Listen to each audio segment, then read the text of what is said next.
আসসালামু আলাইকুম। সবাই কেমন আছেন? আশা করি আল্লাহর অশেষ রহমতে সবাই ভালো আছেন। আজ আমি আপনাদেরকে তৈরি করে দেখাবো পাবদা মাছের ঝোল। তো পাবদা মাছের ঝোল তৈরি করার জন্যে আমি ১ম এ শিলপাটায় মশলাটা করে নেব। এখন আমি মাছটা ভেজে নেব। মাছটা ভাজার জন্য আমি মাছের মধ্যে হলুদ, লবণ এবং মরিচের গুঁড়া দিব এবং ভালোভাবে মাখিয়ে নিব। এই যে আমার মাখানো শেষ। এখন আমি মাছটি ভালোভাবে ভেজে নিব।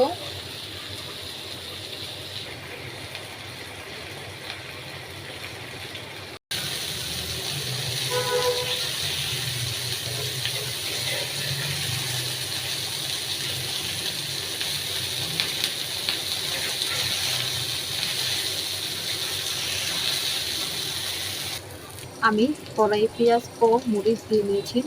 একটু ভেজে নেব তেল দিয়ে। একটু ভাজা হলে এর মধ্যে আমি দিয়ে দেব আদা, রসুন, পেঁয়াজ, জিরা বাটা এবং মশলাটা ভালোভাবে কষিয়ে নেব। এই যে আমি মশলাটা কষিয়ে নিচ্ছি। মশলাটা ভালোভাবে কষানোর পরে আমি পাবদা মাছগুলো সব দিয়ে নিব। এই যে আমাদের পাবদা মাছের তরকারি রেডি।